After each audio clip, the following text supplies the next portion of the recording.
Puji Tuhan, kita ada di minggu yang kedua di bulan ini Oktober, saudara, dan semakin mendekat kita ke bulan Desember, saudara, ya tapi hujannya masih jarang ya.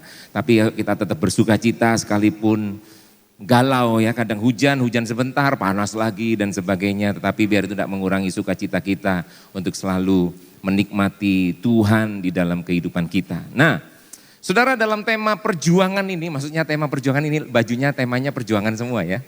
Jadi kita hari ini memperingati atau mengingat masa-masa 10 November di mana bangsa Indonesia itu memperingati sebagai Hari Pahlawan ya, dan kita sepakat pakai baju-baju perjuangan seperti ini. Ya, karena itu saya mau share, saudara, perjuangan hidup, dan ini enggak juga keluar dari tema kita untuk mengubah paradigma kita. Nah, saudara, perjuangan hidup, saya mau kutip dulu. Sebelum kita masuk firman Tuhan, saya mau kutip dulu, kita memperingati Hari Pahlawan, dan ada satu tokoh yang berperan sekali dalam 10 November, saudara. Tokoh itu adalah Bapak ini, saudara, Bapak Bung Tomo, ya, maksudnya Bung Tomo ini tokoh yang berperan sekali karena apa yang dia sampaikan dalam pidatonya, karena dia ini seorang penyiar radio, saudara, penyiar radio, dan waktu dia setelah 17 Agustus, lalu kemudian masuk bulan September, jadi ini di tahun yang sama, ya. Di sini ada yang pelaku sejarah, saudara, di tahun itu masih hidup? Oh enggak ya, oke.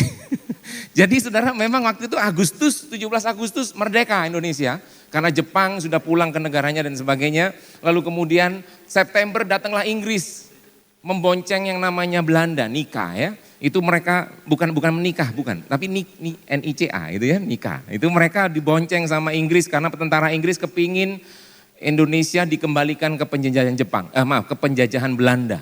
Jadi diboncengi oleh nikah bulan September tanggal 19, waktu itu terjadi pertempuran yang besar di Yamato, dan bendera merah putih biru dirobek birunya sehingga cuman merah putih saja.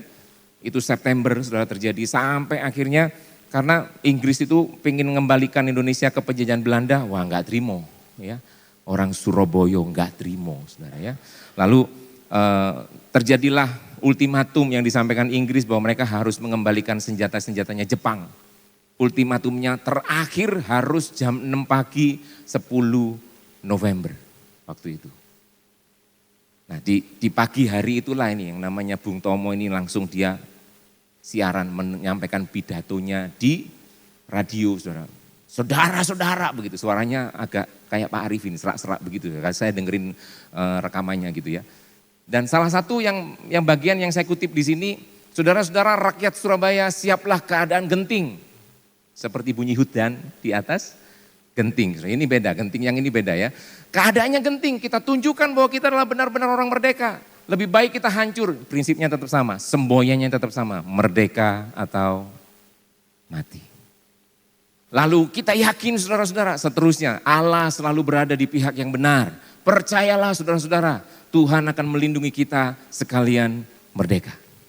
Nah, pidatonya ini, saudara, membakar semangatnya anak-anak Surabaya, ya, pemuda-pemuda Surabaya untuk mereka akhirnya melakukan perlawanan kepada tentara Inggris. Wah, berjuang. Cuman ada beberapa fakta yang menarik, saudara. Saya membaca dari beberapa sumber, peperangan ini 3 minggu lamanya antara ini di Surabaya, dan orang Surabaya warga Surabaya, rakyat Surabaya yang meninggal atau gugur dalam peperangan ini ada sekitar 15 sampai 16 ribu orang. Sementara Inggris itu 600 orang saja.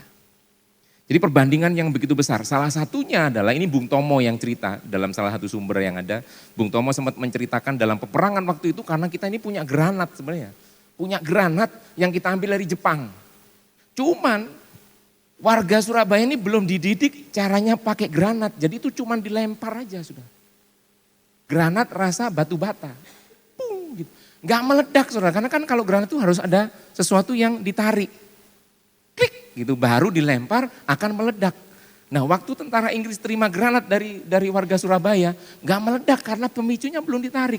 Diambil sama mereka, ditarik, dilempar balik, meledak. Saudara.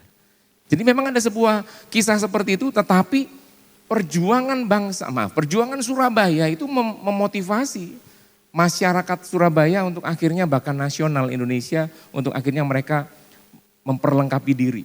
Nasionalismenya makin naik tinggi dan sebagainya saudara. Tetapi perjuangan ini enggak selesai. Bahkan ketika merdeka pun perjuangan terus dilakukan. Bahkan sampai hari ini kita terus melakukan perjuangan itu. Mengisi kemerdekaan dengan hal-hal yang terbaik yang kita bisa lakukan buat bangsa kita. Amin. Amin. Ya kan, salah satunya nanti 27 November. Jangan golput ya. Coblos. Ikut coblos maksudnya. Tadi waktu Pak Riki naik soalnya ini kok kayak coblos kopiahnya yang digambar-gambar itu. Enggak dalam rangka itu ya. Cuman kebetulan aja beliau ini tadi pengennya jadi WR Supratman. Makanya tadi saya bilang sama Kevin, Vin apa enggak menyanyikan lagu Indonesia Raya dulu, wong ada Pak WR Supratman di sini. Ya, tapi enggak apa-apa ya.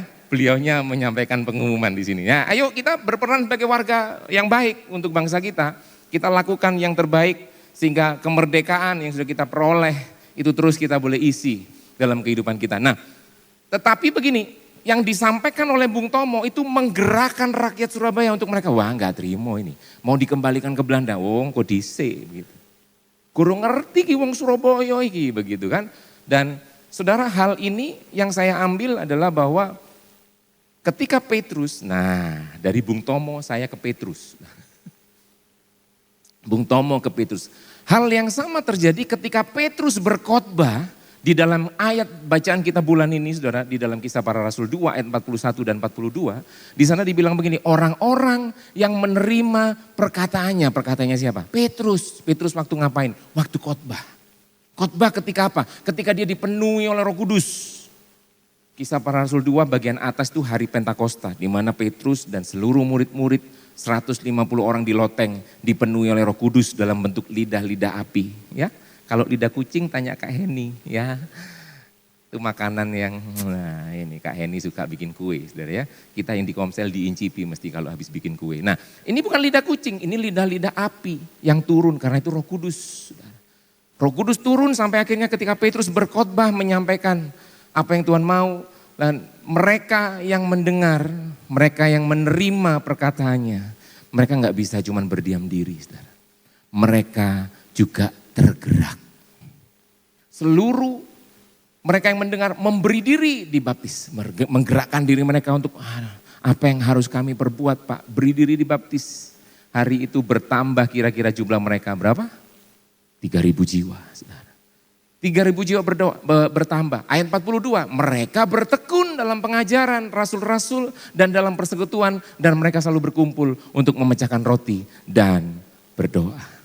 Saudara, khotbah Petrus menggerakkan orang-orang yang mendengar. Mereka gak bisa lagi berdiam diri. Bahkan mereka memberi diri dibaptis. Gak cuman itu, mereka bertekun. Saudara, pahami kata bertekun. Bertekun itu artinya apa? Terus menerus melakukan. Bertekun di dalam apa? Bertekun dalam pengajaran. Bertekun di dalam apa? Bertekun di dalam persekutuan. Ya, sekalipun mereka sudah terima Yesus, dibaptis, mereka terima Yesus, menyerahkan diri dibaptis, mereka jadi milik Kristus. Seolah-olah itu kemerdekaan yang mereka terima 17 Agustus 45. Tetapi begini, orang terima Yesus apakah cukup? Enggak. Ada sebuah hal yang harus dikerjakan. Untuk apa? Berjuang terus saudara. Sampai apa? Sampai kita serupa Kristus. Jadi kekristenan itu bukan cuma sekedar begini. Terima Yesus beres. Enggak. Terima Yesus mereka mulai melakukan sesuatu hal yang tidak seperti mereka lakukan biasanya. Ini saudara. Mereka bertekun. Mereka membawa diri mereka terus ada dalam persekutuan. Bertekun dalam pengajaran. Dan mereka bertekun dalam persekutuan. Inilah yang saya sebut dengan perjuangan hidup kekristenan. Kenapa harus berjuang? Karena waktu kita terima pengajaran Yesus. Saudara setuju gak? Pengajaran Yesus bukan pengajaran yang mudah loh. Amin. Tampar pipi kanan, berikan pipi kiri. Berdoalah bagi musuhmu. Kasihilah orang yang menganiaya kamu. Wih, gak gampang saudara. Tapi mereka bertekun terus menerus Apapun kondisi yang terjadi, mereka terus menerus, saudara. Terus-terusan gitu itu namanya bertekun. Sekalipun gak enak buat mereka, gak nyaman buat mereka, terus. Itu yang mereka lakukan, bertekun dalam persekutuan. Saudara setuju gak? Persekutuan itu juga gak enak loh. Gak semua orang yang datang bersama kita bersekutuan. Di Komsel misalnya, gak semua orang di Komsel selalu menyenangkan kita. Ya Pak ya. Gak semua orang di gereja selalu menyenangkan kita. Ya Pak ya saudara. Kita akan ketemu dengan orang-orang yang membuat kita ngerasa bergesekan. Komsel. Kok di Komsel yang orang beda, dalam keluarga aja, ada gesekan gak saudara? Ada Pak, buktinya apa? Ada parut di rumah. Kan harus digesek, supaya muncul santan. Enggak, ini jauh sekali. Tapi ada gesekan juga di rumah, suami istri gesekan. Suami istri dengan anak-anak gesekan. Alah, anak satu dengan anak dua gesekan. Terjadi hal yang gak mudah, tetapi Alkitab berkata begini, mereka bertekun dalam persekutuan. Sekalipun, aduh aku gak seneng aku, arek model ngene iki, tapi bertekun. Is gak apa-apa, masuk proses. Proses apa? Bersama-sama. Karena waktu kita bertekun dalam pengajaran, saudara, kita akan mengerti kehendak Tuhan atas kita itu apa. Dan waktu kita bertekun di dalam persekutuan, saudara, kita akan mengerti kasih Tuhan itu seperti apa. Yang setuju katakan amin. Amin. Wong Tuhan itu loh datang sama kita waktu kita masih berdosa. Tuhan juga bukan ketika datang sama kita, loh dosa tiba wis engko ae wis bener baru aku tak datang. Enggak, dia datang bersama-sama dengan kita. Dia datang berkunjung ke rumah Zakeus. Bukan ketika Zakeus sudah bertobat, enggak saudara. Dia datang justru. Kedatangannya dia itu membuat Zakeus bertobat. Dia datang ketemu ibu-ibu Samaria itu di sumur. Dia datang bukan ketika dia sudah bertobat, enggak, malah dia didapati berdosa. Laki-laki yang sama kamu bukan suamimu. Oh iya, begitu. Tapi Yesus memberi diri bersama-sama dengan mereka. Ada sebuah proses. Saudara, kita pun dalam hidup bersekutu, maksudnya dengan sesama, saudara. Enggak mudah, tapi Tuhan mau kita bertekun di dalamnya. Jangan lari, karena di dalam pengajaran yang kita terima, di dalam persekutuan yang kita lakukan, kita semua diproses untuk menjadi serupa Kristus. Yang setuju katakan amin. Karena terima Yesus toh itu bukan kekristenan. Kekristenan ya setelah terima Yesus, ayo jalani hidup. Perjuangan hidup kita adalah untuk menuju pada keserupaan dengan Kristus. Hidup adalah perjuangan, saudara. Dan pastikan perjuangan kita menuju keserupaan dengan Kristus. Yang setuju katakan amin. Jangan berjuang untuk hal yang lain, saudara. Tapi perjuangan kita adalah untuk bahwa aku mau serupa Kristus. Makanya jemaat mula-mula, saudara. Di tengah mereka sudah memberi diri dibaptis, saudara, saya percaya semua di sini banyak sudah dibaptis. Ini pertanyaannya, apakah kita sedang melakukan perjuangan hidup kita untuk menuju keserupaan dengan Kristus. Nah, hari ini saya mau share 4 poin, saudara. Lebih detail lagi tentang bagaimana kita melakukan perjuangan hidup kita menuju keserupaan dengan Kristus. Yang pertama, perjuangan menuju keserupaan Kristus adalah satu, kayak tadi pujian yang kita nyanyikan ya, melawan tipu muslihat iblis. Tipu muslihat. Apa yang benar seolah-olah jadi nggak benar, tipu muslihat. Sekarang saya mau tanya, saudara. Ini ayatnya di sini. Efesus 6 ayat 10, akhirnya hendaklah kamu kuat di dalam Tuhan, di dalam kekuatan kuasanya, kenakanlah seluruh perlengkapan senjata Allah, supaya kamu dapat bertahan melawan tipu muslihat iblis. Karena, apa saudara? Perjuangan kita bukanlah melawan darah dan daging. Bukan lawan darah dan daging. Tetapi melawan pemerintah-pemerintah, melawan penguasa-penguasa, melawan penghulu-penghulu dunia yang gelap ini, melawan roh-roh jahat di udara. Pertanyaan saya begini, sederhana. Saudara lebih mudah mana? Benci sama orang yang jahat sama saudara, atau saudara membenci kejahatan yang dilakukan orang kepada kita. Saya ulangi pertanyaan saya. Saudara, lebih mudah mana? Benci sama orang yang melakukan kejahatan kita, kejahatan kepada kita, atau kita benci kejahatan yang dia lakukan kepada kita? Lebih mudah? Pak, wong iku lho Pak, ya ampun Pak. Si urip Pak misalnya begitu ya. Tuh Pak, juengkel aku. Saudara tahu ada penyakit GERD, saudara tahu? Kenapa muncul? Karena sering gregetan saudara gitu. Gregetan aku gitu. Gitu. Rasanya itu sudah diubun-ubun gitu. Ini orang model kayak gini tuh Tuhan. Saudara, jujur aja saudara, kita ini lebih mudah benci sama orang yang jahat sama kita daripada kita membenci kejahatan yang dia lakukan kepada kita. Betul? Nah, ini tipu muslihat iblis saudara yang sering kali dipakai, yang membuat kita akhirnya muncul perpecahan.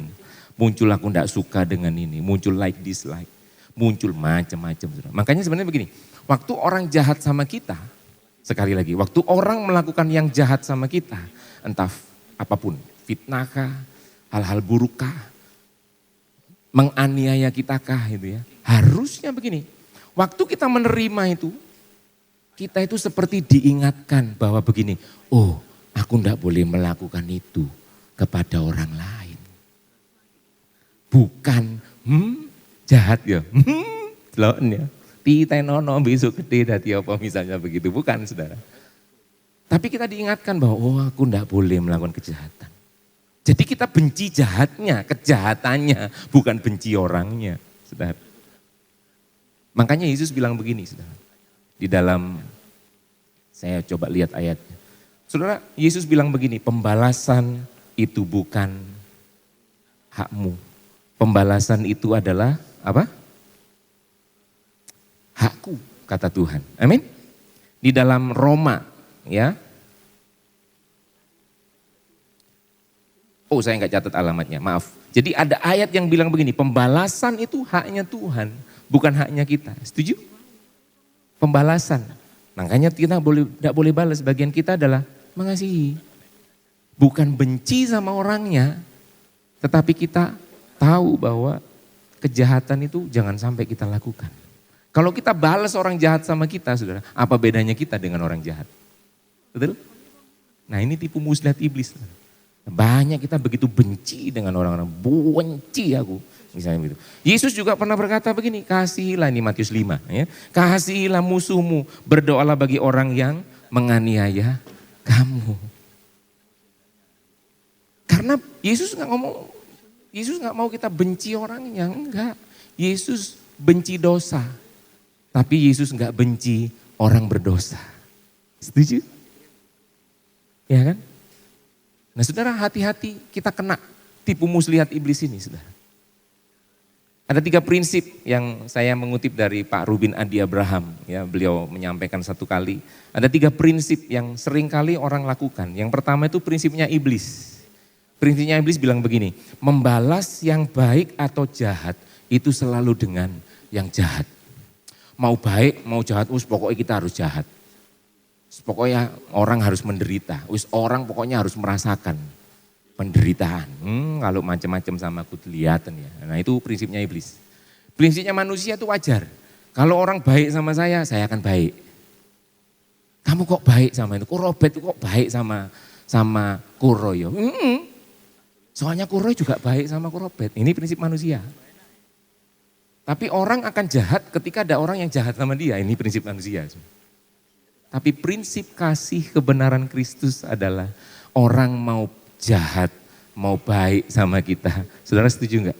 Kita harus tetap baik sama mereka. Amin. Jangan terjebak sama tipu muslihat iblis, saudara. Sehingga kita akhirnya mengalami perpecahan. Perjuangan kita bukan melawan darah dan daging. Justru waktu kita melihat kejahatan saya tidak boleh lakukan, saya tetap dekat sama dia. Bertekun dalam persekutuan tadi kan.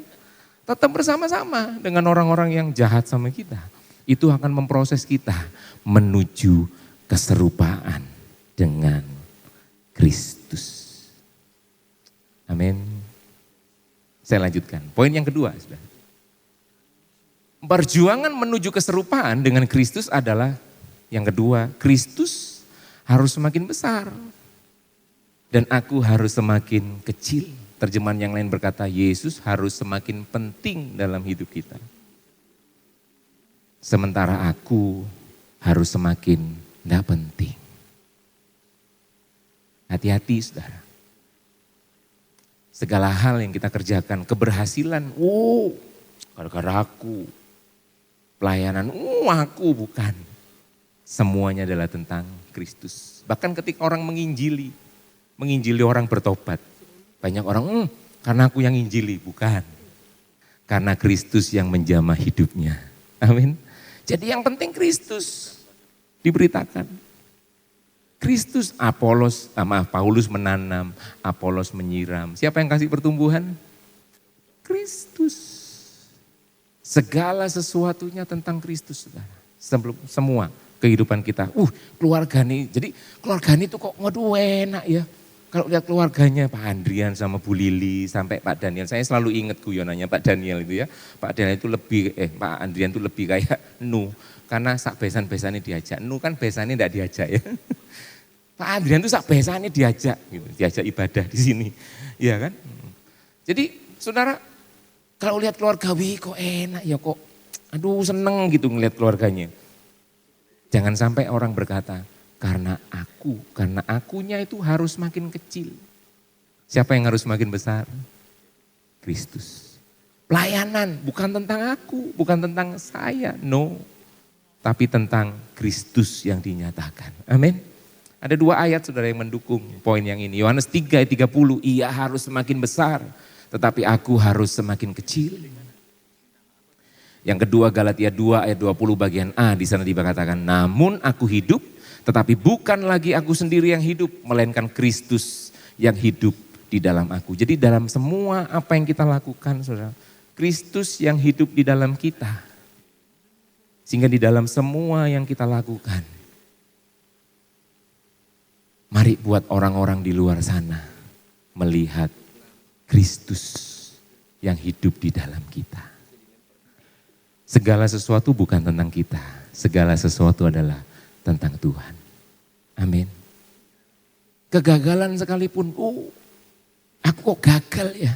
Padahal sudah benar, jaga semuanya, ikuti SOP BUNTUT misalnya. So buntut itu. SOP BUNTUT misalnya. SOP, ini sudah ngikuti SOP nih. Kok aku sih gagal lah ya, enggak apa-apa. Tetap nyatakan Kristus. Dengan apa? Jangan baper gara-gara gagal, saudara. Aku gagal, merana, akhirnya enggak melangkah lagi, enggak berani lagi melangkah. Enggak, itu baper. Biarkan Kristus terlihat dari kita gagal, enggak apa-apa. Beda antara Petrus dengan Yudas adalah ketika Petrus gagal, dia enggak mengakhiri hidupnya. Dia kembali kepada Kristus. Dipulihkan oleh Kristus. Betul saudara? Yudas lain, gagal, dia bukan datang ke Kristus. Dia datang ke orang yang bayar dia. Aku sudah melakukan dosa. Katanya mereka, itu urusanmu, duduk urusanku. Begitu. Bunuh diri dia saudara. Yang namanya Yudas ya. Kita jangan jadi orang-orang seperti itu. Biarkan Kristus akan semakin terlihat di dalam kehidupan kita. Biarkan Kristus yang semakin dinyatakan melalui kehidupan kita. Kristus yang harus lebih besar. Bukan aku. Makanya bulan lalu saudara kalau masih ingat saya sharing tentang harus selesai dengan diri sendiri. Karena pada dasarnya setiap orang ya ini butuh perjuangan saudara untuk menyatakan Yesus lebih dari aku. Butuh perjuangan karena pada dasarnya setiap manusia itu punya kebutuhan. Butuh dipuji, butuh diakui, ya kan? Butuh, ada kebutuhan itu. Nah itu yang harus dilakukan. Makanya perjuangan yang di Yohanes 3:30 itu lebih perjuangan yang kepada begini. Aku ini harus semakin tidak terlihat. Itu perjuangan besar. Karena kita sedang melawan kebutuhan kita. Orang butuh dipuji, orang butuh diakui. Orang butuh dihargai. Nah kebutuhan itu yang harus kita benar-benar bisa kelola sedemikian rupa. Saudara. Enggak jadi stres, enggak boleh jadi stres. Tetapi kita kelola sedemikian rupa supaya itu bukan tentang aku. Tapi justru Yesus yang lebih besar. Makanya orang harus selesai dengan diri sendiri. Orang harus bisa selesai dengan dirinya sendiri. Kalau orang enggak selesai dengan diri sendiri, justru dia memakai. Ya, kalau ayat yang bulan lalu kan, Paulus itu bilang begini, aku tidak menganggap nyawaku sendiri penting, tapi bagiku yang penting itu menyelesaikan apa yang jadi tugasnya Tuhan buat aku. Betul ya? Nah kalau orang nggak selesai dengan dirinya sendiri, dia akan pakai justru pelayanan, tugas, jabatan, itu untuk menyelesaikan dirinya sendiri. Kalau begitu. Sehingga pelayanannya dia bukan untuk melayani Tuhan, untuk melayani aku, dan aku. Pak Daniel pernah bilang ada 3 musuh utama kita sebenarnya. I, me, and myself. Nah itu yang harus ditundukkan, ditaklukkan kepada Kristus yang harus semakin besar di dalam hidup kita. Yang setuju katakan amin. Amin. Ini yang harus kita kerjakan saudara dalam kehidupan kita. Mari berjuang menyatakan Kristus melalui kehidupan kita. Ayat yang lain berkata, kerjakan keselamatanmu selama masih siang, karena akan datang malam, di mana kita sudah tidak bisa ngapa-ngapain lagi. Akan ada masanya saudara. Tuhan bilang begini, ayo selesaikan hidupmu loh. Kalau waktunya tiba, selesai nggak selesai, kumpulkan. Tiba waktunya malam begitu ya, kita sudah nggak bisa ngapa-ngapain lagi. Tuhan bilang selesai nggak selesai, kumpulkan. Ayo kita mulai hari ini dengan firman Tuhan yang kita dengar, kita mulai tata semua. Jangan sampai waktu Tuhan bilang selesai nggak selesai kumpulkan, wah kita baru bingung. Waduh Tuhan, aku belum menyatakan Kristus dalam pelayananku, aku belum menyatakan Kristus. Aku masih bingung dengan diriku sendiri, aku tidak selesai dengan diriku sendiri. Saudara jangan sampai kita seperti itu. Saudara. Sebentar Tuhan, aku sih belum bereskan ini. Dengan keluargaku, dengan suamiku, dengan istriku, aku belum jadi suami yang menyatakan Kristus. Aku belum jadi istri yang menolong suamiku. Aku belum menjadi anak-anak yang membuat orang tuaku bisa diberkati misalnya begitu ya. Atau dengan pekerjaan pelayanan, Tuhan sebentar Pak Tuhan. Misalnya kita mulai ngomong begitu, aku belum kasih yang terbaik buat kantor atau tempatku pelayanan. Tuhan tolong, Tuhan sebentar. Enggak. Mulai hari ini saudara kita mau berikan yang terbaik. Kristus dinyatakan melalui hidup kita. Yang mau katakan amin. Yang ketiga saudara. Perjuangan menuju keserupaan. Yang ketiga, mengenakan manusia baru. Berjuang ini, kenapa? Karena kita adalah orang-orang yang jangan lagi kamu saling mendustai karena kita adalah orang-orang yang telah menanggalkan manusia lama serta kelakuannya. Manusia lama serta kelakuannya, musuhnya sudah dilepas. Sudah ditanggalkan. Dilepas dari kita manusia lama serta kelakuannya dan telah mengenakan manusia baru yang terus menerus diperbaharui untuk memperoleh pengetahuan yang benar menurut gambar kaliknya. Saudara ini butuh berjuang, kenapa? Karena waktu orang terima Yesus bukan berarti hidupnya yang lama, reset, kontrol adel, enggak. Atau klik kanan format selesai semua, enggak. Kehidupannya yang lama masih ada. Kebiasaan-kebiasaannya yang lama masih ada. Ayat ini tidak semudah itu, menanggalkan manusia lama dan kelakuannya taruh. Tidak semudah itu, butuh perjuangan. Makanya justru bertekun dalam pengajaran akan Kristus dan bertekun dalam persekutuan itulah manusia lama kita, kasih diri kita diproses, manusia lama kita pelan-pelan dikikis. Ada orang yang bermasalah dengan kesabaran. Percayalah saudara, Tuhan akan pertemukan kita dengan orang-orang yang semakin menguji kesabaran kita. Tuhan aku ini berdoa pengen sabar, kok aku ketemu orang model kayak gini ya Tuhan, ya ampun lah. Justru itu diuji kesabarannya kita. Ya ampun Tuhan, begitu. Nah itu manusia lamanya kita. Makanya banyak orang tidak sadar ya, 2 Korintus 5:17 itu bilang begini, barang siapa ada di dalam Kristus, dia adalah ciptaan baru. Yang lama sudah berlalu, ayatnya gitu. Cuman kadang orang Kristen gak sadar, yang lama gak mau berlalu. Sekalipun yang baru sudah datang. Jadi orang akhirnya menghidupi hidup lama dan hidup barunya. Apakah bisa seperti itu? Gak bisa. Ayo kita berjuang. Amin. Tipu muslihat iblis kalahkan. Dan poin yang ketiga ini, terus kenakan manusia baru. Semuanya harus baru. Makanya kita belajar firman Tuhan, bahkan kita berdoa. Itu bukan supaya gini, Tuhan dengar doaku toh, mestinya Tuhan jawab doaku seperti doaku. Enggak, izinkan Tuhan jawab doa kita seperti kehendaknya atas kita. Amin. Dan kita yang harus menyelaraskan diri. Waktu kita nggak dapat jawaban doa yang kita harapkan, kita yang menyelaraskan diri dengan apa yang Tuhan mau dalam kita. Tetap berdoa dan tetap Tuhan mau ngomong apa hari ini, Tuhan mau apa dari aku hari ini. Di situ kita berjuang menuju keserupaan dengan Kristus. Amin. Yang terakhir, saudara.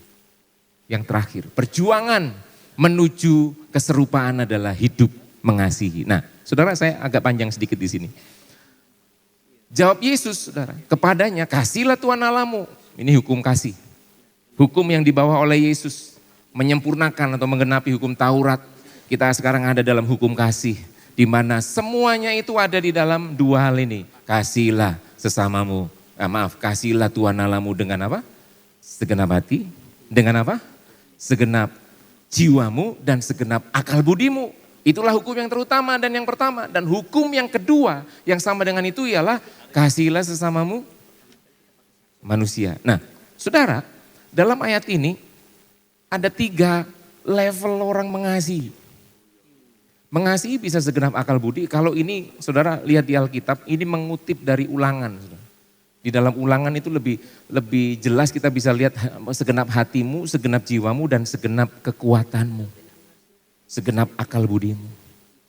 Nah saudara, ini menunjukkan ada sebuah tingkatan, akal budi dan jiwa. Banyak orang begitu mudah mengasihi akal budi dengan akal budi dan dengan jiwa.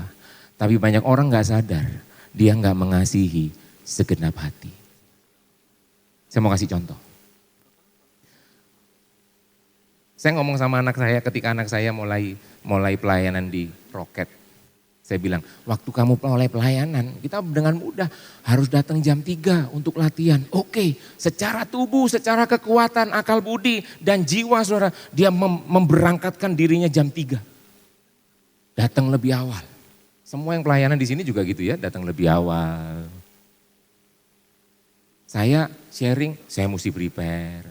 Tubuh dan jiwa, saudara, pikiran, perasaan, kehendak. Gampang kita pakai untuk mengasihi. Secara tubuh, hujan-hujan misalnya, wah mesti berangkat. Oh waktunya melayani kok, mesti berangkat, ngeng gitu kan. Atau naik mobil, pokoknya tidur mesti berkurang dan sebagainya. Secara tubuh dan jiwa, pikiran, wah anak saya main musik. Saudara. Main musik itu mikir, main musik enggak asal genjreng. Saudara. Mesti sing dipencet sing ngendi, iki wayahe kunci opo harus pindah. Kalau pindah harus panggil Gojek dan sebagainya. Saudara mesti pindah tangannya. Dia pakai pikirannya, dia pakai akal budinya, dia pakai kepintarannya, skillnya dia. Skill, bukan ini skill. Skill saudara, skillnya dia dipakai. Jadi akal budi, jiwa dipakai untuk melayani Tuhan. Ya korban tenaga.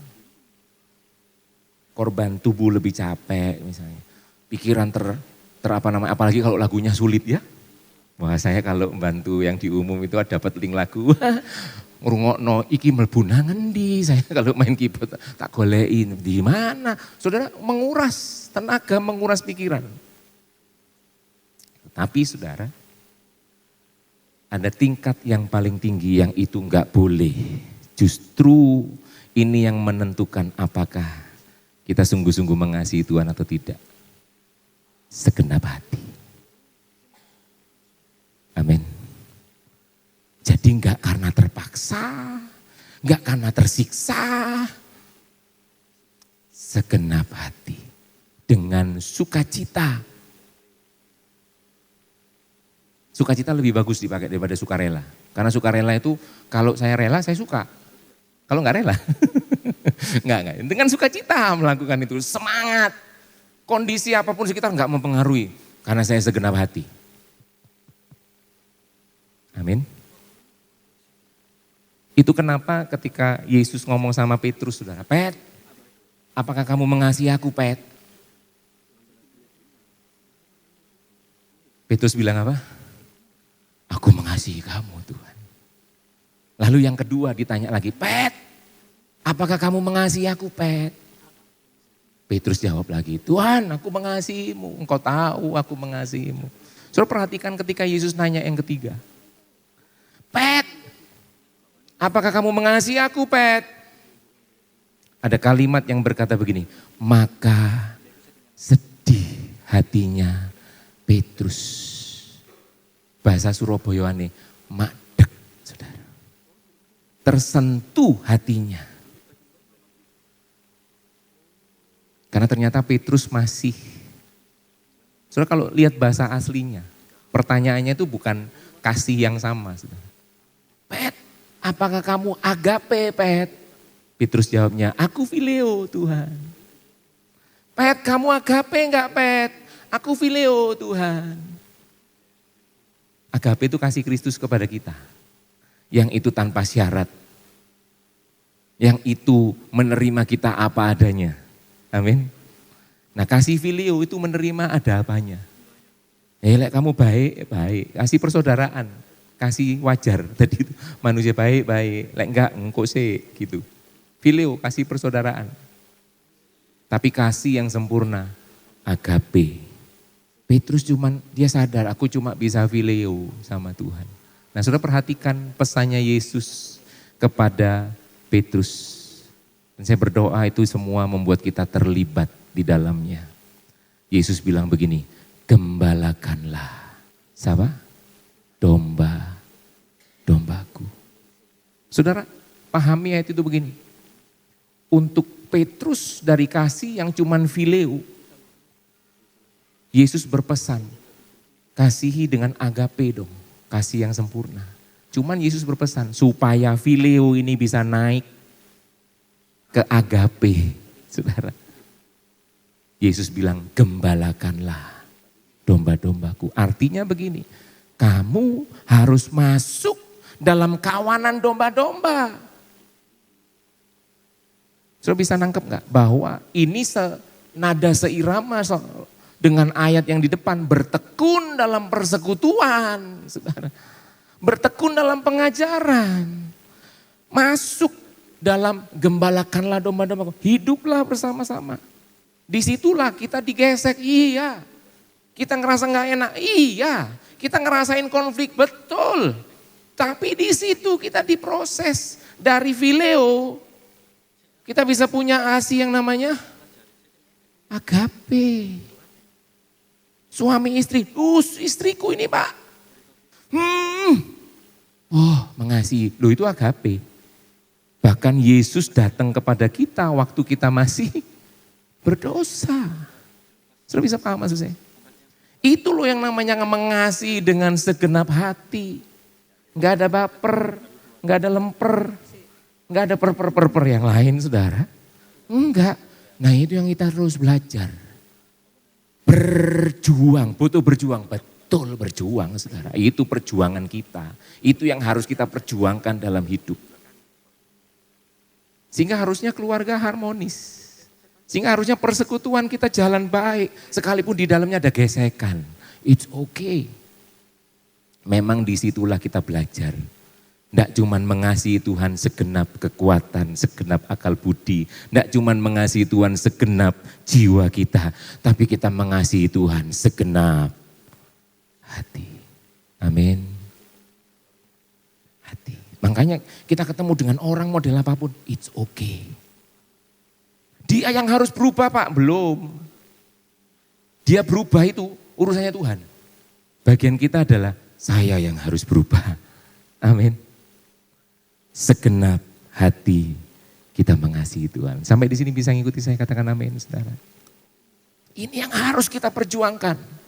Kehidupan yang menuju keserupaan dengan Kristus. Jangan cuma sekedar mengasihi segenap akal budi, segenap jiwa. Mengasihi segenap hatimu. Dan ini hukum kedua yang sama dengan itu. Jadi bukan yang ini enggak lebih penting karena yang kedua. Bukan. Hukum yang kedua yang sama dengan itu. Ini cuma urutan disampaikan aja. Tapi levelnya sama. Sama-sama penting dalam hidup kita, yaitu kasihilah sesamamu seperti dirimu sendiri. Bahkan level ini diperbaiki dengan ayat yang lain dalam 1 Yohanes. Ada perintah yang baru, kasihilah sesamamu seperti aku mengasihi kamu. Agape, saudara. Makanya orang diproses, dalam keluarga diproses, dalam komunitas diproses, terus. Supaya itu membawa kita kepada keserupaan dengan Kristus. Amin. Haleluya. Saya undang worship leader, pemain musik. Saya akan selesai. Nah saudara, makanya kita miliki bertekun. Ayo worship leader boleh masuk. Bertekun dalam pengajaran. Bertekun dalam persekutuan. Saudara, ini yang harus kita perjuangkan. Supaya kita menjadi serupa Kristus. Dan itu saudara bisa kita lakukan ketika apa? Saya balik ke ayat 41-nya. Orang-orang yang menerima perkataannya. Orang-orang yang menerima firman Tuhan. Yang setuju katakan amin. Tapi tidak cuma sekedar menerima dengan mendengar. Tapi dia harus menerima sampai firman Tuhan itu menggerakkan dia. Firman Tuhan itu yang memampukan dia untuk dia bertekun di dalam proses melalui pengajaran, melalui persekutuan saudara. Dia tetap bisa bertahan di tengah tipu muslihat iblis. Dia bisa berikan yang terbaik. Dia bisa melayani dengan segenap hati, segenap jiwa, segenap kekuatan, segenap akal budi. Terus buat dia bertekun di situ. Sekalipun semuanya nggak enak kita alami saudara. Tapi bertekun. Itu bisa kita lakukan bukan dengan kekuatan kita sendiri. Tapi karena kita menerima firman Tuhan. Setiap kali kita dengar firman Tuhan, pastikan firman itu menggerakkan kita. Untuk kita bertekun dalam kebenarannya. Amin. Jangan sampai itu membuat kebenaran kita sendiri yang semakin kelihatan. Enggak. Izinkan Kristus lebih besar dan bukan kita. Kita lebih kecil. Yesus harus lebih besar. Sebab itu kita nggak akan bisa dengan kekuatan kita sendiri, saudara, melakukan perjuangan kita untuk menuju pada keserupaan. Kita nggak bisa sendiri. Kita butuh Tuhan berfirman setiap hari. Kita butuh Tuhan menyatakan kehendaknya setiap hari. Bahkan, saudara boleh toleh kiri kanan bilang begini, I need you. Toleh kiri kanan saudara. I need you.